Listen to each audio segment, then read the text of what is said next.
Hola a todos, entonces seguimos con nuestra serie 7 consejos para llegar a la cima. Acabamos de ver el consejo número 5. ¿Cuál era ese consejo número 5? Dejar atrás nuestro pasado. Vamos a dejar nuestro pasado atrás y vamos a seguir adelante pensando buenos pensamientos para visualizar el futuro que queremos. Ahora el consejo número 6, ¿cuál es?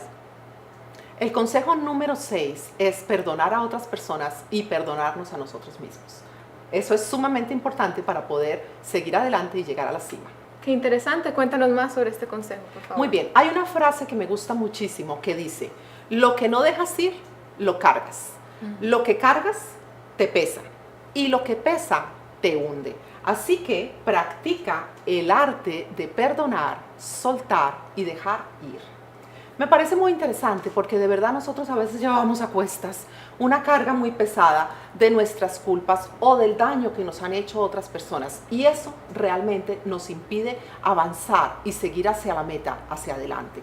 Por eso es muy importante que perdonemos a las personas que nos han lastimado, porque en realidad no es que les estemos haciendo un favor a ellos, ni siquiera es que ellos se lo merezcan, puede que no se lo merecen, pero nosotros sí nos merecemos vivir libres de esa carga, de esa culpa o de esa condenación que nos pesa. Por eso tenemos que soltar. Recuerdo mucho la historia de Nelson Mandela y me gusta mucho lo que él dijo. Y él dijo, no perdonar es como uno tomarse un vaso de veneno y pretender que las otras personas o que los enemigos, los que te han hecho daño, se mueran. Ellos no se van a morir, a ellos no le van a pasar nada. El que realmente se está envenenando es uno mismo, con esa amargura, con ese enojo. Y es muy interesante la historia de él porque fue un hombre que nació en Sudáfrica y se crió allí, se convirtió en abogado y vivía en medio de una segregación racial cuando esta época de la historia del apartheid, donde él realmente decidió luchar por los derechos y por la justicia social a favor de las personas de raza negra. Por este motivo, por querer hacer el bien, él fue llevado a la cárcel. Estuvo en prisión por casi 27 años. ¿Tú te imaginas lo que es pasar uno casi más de la mitad de su vida en la cárcel? Y una de las cosas muy interesantes es cuando él finalmente logró salir, él dijo algo. Él pensó, cuando yo salga por esa puerta hacia la libertad, si no dejo atrás el odio, la ira y el resentimiento, cuando salga por esa puerta de la libertad, voy a continuar siendo un prisionero. Él entendió que tenía que dejar allá, en esa cárcel, en ese pasado, hablando de dejar el pasado también, entendió que tenía que dejar allá el dolor que él sentía y el enojo que él sentía. Y tal vez hasta los deseos de venganza por todo lo que había sucedido. Pero en lugar de eso, porque cuando nosotros no perdonamos, en realidad lo que tenemos es una energía negativa que nos pesa y que no nos deja avanzar hacia adelante. Pero él decidió usar toda su energía, todo su potencial, toda su capacidad, toda su inteligencia, todo lo que él había leído y estudiado, el tiempo que había estado en la prisión, para usar eso a favor de su país, para seguir luchando por la justicia social. Y finalmente lo logró porque Nelson Mandela fue el primer presidente en Sudáfrica en llegar a ese cargo por el voto popular, por el voto de la gente. Y él no solo logró eso, sino que logró ganar un premio Nobel de la Paz, junto con el vicepresidente que había sido presidente antes y fue quien lo dejó en libertad, Frédéric de Klerk. Juntos ganaron el premio Nobel de la Paz, porque ellos lograron acabar en su país con todo lo que tenía que ver con la segregación racial, con la injusticia social. Fue un hombre que pudo perdonar a las personas que le habían hecho daño. Fue una persona que enseñó acerca del amor, que enseñó acerca del perdón. Y nosotros podemos aprender muchísimo acerca de él. John Maxwell dice una frase muy interesante. Tú sabes que me encanta leer a John Maxwell, trabajo como parte de su equipo de John Maxwell, experto número 1 en el tema del liderazgo y desarrollo personal en el mundo. Y él dice esto, y cuando yo leí esa frase me impactó muchísimo, porque él dice, ¿de qué te serviría llegar a la cima si no tienes a nadie con quien celebrar? Y sabes qué, Paula, y las personas que me escuchan, muchos de nosotros pasamos por la vida, o pasan, muchas personas pasan por la vida, dejando a su paso una cantidad de relaciones rotas y dañadas. Enojo, está enojado con el tío, con el primo, con la abuela, con el amigo, con el exnovio, con el exmarido. Están peleados con Raimundo y todo el mundo, como decimos, ¿verdad? ¿Y qué pasa? Que al final de la vida, cuando menos se dan cuenta están Solos. solos. Y se preguntan, ¿pero por qué? ¿Por qué estoy solo? Bueno, porque a lo largo de tu vida no perdonaste a otras personas. Así que es necesario, como dice la palabra de Dios, en cuanto nos sea posible, trata de vivir en paz con todas las personas. Por eso es importante perdonar a otras personas. Pero también es importante perdonarnos a nosotros mismos. Sí, es muy importante que nos liberemos de esa prisión del rencor y de no perdonar para que podamos ser libres y podamos seguir adelante y cumplir todos nuestros sueños.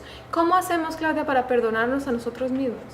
Bueno, yo he encontrado que una de las cosas más difíciles en esta vida es perdonarnos a nosotros mismos. De verdad que a veces es más fácil perdonar lo que otras personas nos han hecho que nosotros librarnos de ese sentimiento de culpa y de condenación por los errores que hemos cometido. Eso fue lo que a mí me sucedió después de mi divorcio. Yo me divorcié después de 28 años de matrimonio, como tú bien lo sabes, siendo mi hija. Y eso realmente trajo mucha culpa y mucho dolor en mi vida porque fue a consecuencia en gran parte de malas decisiones y de errores que yo cometí. Entonces eso me llevó a sentirme como que yo no merecía seguir adelante. Yo no podía ya de ahí en adelante lograr mis sueños ni lograr mis metas, sino que tenía que castigarme a mí misma por el resto de mi vida, encerrarme en una cueva donde nadie más me viera a sufrir con mi dolor. Y la verdad es que gracias a Dios entendí que la gracia y la misericordia de Dios están por encima de todo, que precisamente Él envió a su Hijo Jesucristo a morir allí en la cruz para perdonar nuestros pecados y librarnos de esa culpa. Por eso dice la palabra de Dios, ahora pues no hay ninguna condenación para los que están en Cristo Jesús. Y también me ayudó mucho una historia que había leído hace mucho tiempo y recordar esa historia. Se trata de la historia de unos niños que estaban jugando en el patio de afuera de la casa. Uno de ellos era hijo de un predicador llamado de apellido Evans, aquí en los Estados Unidos. Y estos niños solían ir a la iglesia y a veces jugaban a la iglesia, como que hacían un servicio, el uno cantaba, el otro bueno. Un día estos niños estaban ahí jugando en el patio y se encuentran un pajarito. El pajarito estaba muerto. Y entonces a uno de ellos se le ocurre, bueno, ¿y por qué no le damos sepultura, ¿no? Al pajarito? Hagámosle una ceremonia. Y entonces hicieron de cuenta como que estaban haciendo un funeral. El uno cantó, el otro predicó, abrieron un hueco ahí en el patio, en la tierra, enterraron el pajarito, le pusieron la tierra encima y ahí lo dejaron. Pues les gustó tanto lo que hicieron que al día siguiente desenterraron el pajarito y lo volvieron a sacar para hacerle otra vez el funeral. Y entonces otra vez el uno cantó y el otro predicó, hicieron la ceremonia y volvieron, enterraron el pajarito, lo pusieron bajo tierra. Y al siguiente día lo mismo. No lo dejan descansar en paz. Exactamente, no lo dejaban descansar en paz. Bueno, hasta que este padre predicador, este hombre se dio cuenta de lo que estaba haciendo su hijo y sus amiguitos y entonces les explicó a los niños que una vez que el pajarito estaba muerto había que enterrarlo y dejarlo enterrado de una vez y para siempre. Y ¿saben qué? Eso es lo mismo que nosotros tenemos que hacer con nuestros pecados. Es lo que Dios hizo con nuestros pecados. La palabra de Dios dice que nuestros pecados fueron sepultados, fueron enterrados, fueron llevados al fondo del mar. Nosotros no tenemos que desenterrarlos una y otra vez. Y cuando estamos sintiendo ese sentimiento de culpa, es como que estamos desenterrando el pajarito. Y ese pajarito ya hiede, huele mal. Ya tenemos que dejarlo ahí enterrado. Y eso es lo que tenemos que hacer también con nuestros pecados. Perdonarnos a nosotros mismos. La palabra de Dios dice que yo soy, dice Dios, yo soy el que borro tus rebeliones y nunca más me acordaré de tus pecados. Y nosotros tenemos que apropiarnos de esa promesa. El Señor borró, el Señor lo sepultó, Dios echó esos pecados en el fondo del mar, así que no tengo por qué seguir latigándome a mí mismo por los errores que he cometido. Así que es muy importante perdonarnos a nosotros mismos y perdonar a otras personas para librarnos de esa carga que tenemos y de esa manera poder volar, poder seguir adelante, poder subir esa montaña que queremos escalar para poder llegar a la cima. ¡Wow! ¡Qué gran consejo! Entonces vamos a dejar todos nuestros pecados atrás y vamos a seguir adelante con una hoja en blanco. Sigamos entonces con el siguiente video, el consejo número 7.